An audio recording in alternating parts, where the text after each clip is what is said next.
just bizarre, but well documented, because a lot of other amazing researchers, not on this breadth or on this focus on the Bushes, have documented that separately. So I know it's true.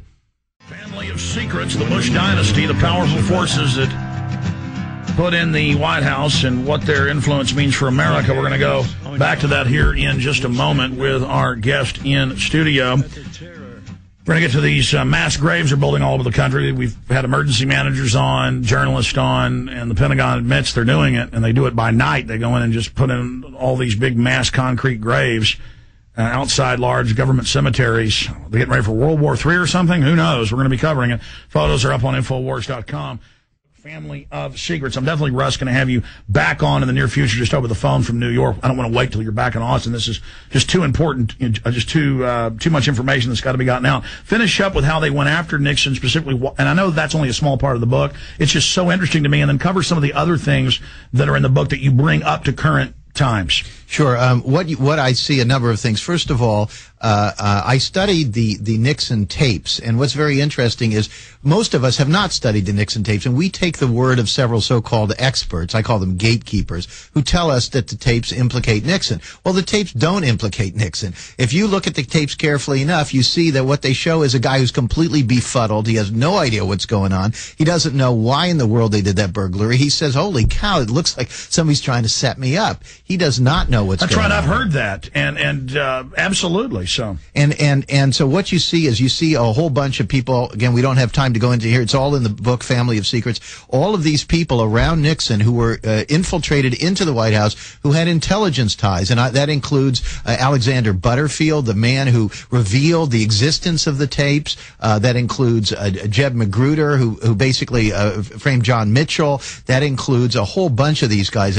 Bob Woodward has a very interesting background. John Dean has a very interesting background. His brother-in-law and lawyer had CIA connections. This is very, very important. And as I say, I think I break new ground here in showing all of these people and their connections to Poppy Bush, who's sitting in the catbird seat of intelligence as the head of the Republican Party at that moment where Nixon is taken down. And they needed to get Nixon out so the family could finally, at that point, when they decapitated him politically, it would be the Bushes left in total control of the party to then project themselves into office, and then he ran against Reagan initially, then they threatened Reagan, so he put George Herbert Walker Bush on the ticket. Clearly, you have the shooter meeting with the family a night before, all those intelligence connections, getting Reagan under their control. These are some nasty people. Well, in fact, you see that they push Agnew out, and they bring in Gerald Ford, who had been on the Warren Commission and had always sort of played ball with these guys. And Gerald Ford then brings in a couple of guys you may have heard of called Cheney and Rumsfeld. And then they launch the continuity of government takeover plan, Rex 84, before it comes out in the 80s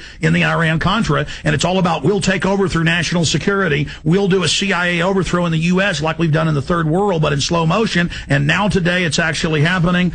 And I have the L.A. Times. Every day I see multiple articles. Oh, the Marines are running checkpoints to stop drunks. Oh, the Army was out at the mass shooting. Oh, there's liaison officers in all the police departments.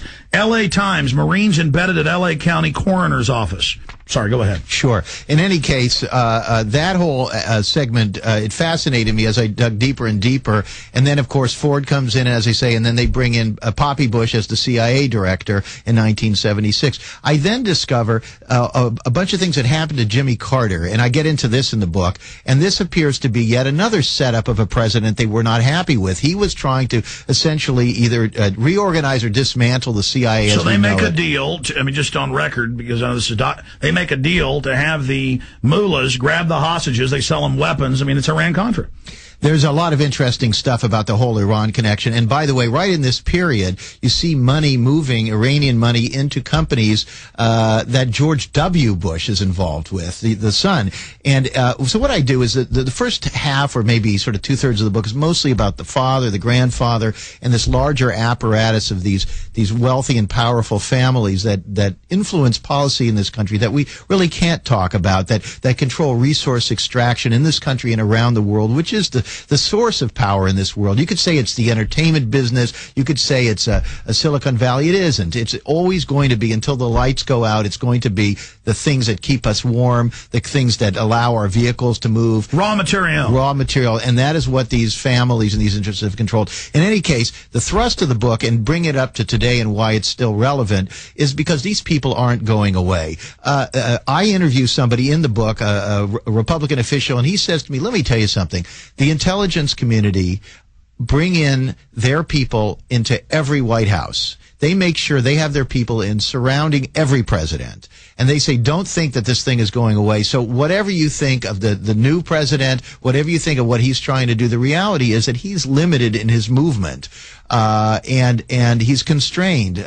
He's got to please the generals. He's got to please the intelligence community. And he's got to please all of these interests. And so I think that the lessons in the book are very much relevant today. And I would encourage people to go to our website, if I may, which is familyofsecrets.com. Get some more information there. You can contact me. You can send me an email if you've got tips or information. I think we've got a mailing list. I hope people have a chance to read the book. It's a work in progress. We have a nonprofit website called whowhatwhy.com. We're trying to get this off the ground. We're looking for the public to support us so that we can put trained investigative journalists with serious credentials on these sorts of stories that the mainstream media will not touch. Well, you are asking for it. You got a lot of courage. You're a man after my own heart. In the few minutes we've got left with you, I just want to invite you back the next few weeks for 2 hours over the phone. Be happy. Because this is so important. And reading literally hundreds of books, interviewing thousands of guests, trying to find the truth, not left, darkly I look through, not a right-wing darkly I look through, but really trying to find the truth. It's clear Obama is totally controlled by this very same apparatus, and as much of a nice guy as he might be, it's a bunch of rhetoric that he put out during the campaign. He's now basically doing the opposite and protecting the Bush family and protecting the president from the crimes, the lies about WMDs, the torture, the police state, all of it. Can you specifically, because you were just alluding to that, to who is in the Obama administration right now and the fact of however nice we might think Barack Obama is, and I certainly wish everything was okay, but it's not. Well, I mean, I don't want to put words in your mouth. Basically, where do you stand on Barack Obama and who's in his administration now? Because it's the very same players from my research. I want to say, first of all, that I want to give him the benefit of the doubt. I think it's, I like to give every president the benefit of the doubt. I think what he faces is this. I think he's a man who, as he rose, he understood the art of compromise. I think he knew how to play ball with the right people.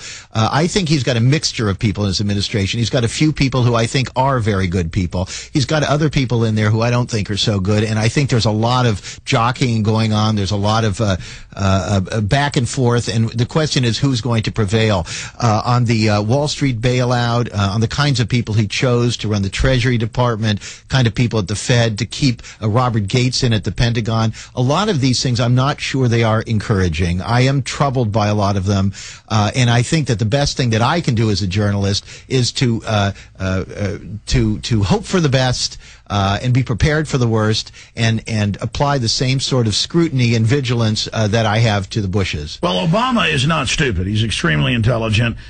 He knows that if he doesn't do what the military-industrial complex wants, that they're going to destroy him politically or murder him. And so the proof is in the pudding. JFK tried to have this mixed cabinet and tried to work with these people, and look what happened to him. So well, it's the same thing with Nixon, and they said Nixon was paranoid where he kept replacing people. That wasn't what it was about. He was trying to do his own thing. He had those, back channel secret negotiations trying to break down the Cold War effectively. The same thing it turns out Kennedy was trying to do, and a lot of interests do not want this to happen. I mean, this country has such a huge military-industrial complex. It's so much larger percentage-wise than any other developed country in the world, and the amounts being spent and the fortunes being made every day on this stuff. They cannot afford to have a president who presides over global peace. And so it is a real challenge for a guy like Obama. He may be a great guy. He may be an intelligent guy. But the reality is that the president of the United States, no president of the United States, is able to do whatever he wants. He has got to be realistic about these things. And he's hemmed in to a large extent. Well, you're absolutely right. In closing, I bought into the propaganda that Nixon was the quintessential devil until, over a decade ago, I actually researched what happened to him. And he was obviously a flawed, power-hungry person. But compared to many other presidents, he was actually trying to be the president, and he tried to actually do a lot of good things. And it shows that the shadow government, the national security state, didn't like that. And so they wanted to make sure that the presidency was a kept position.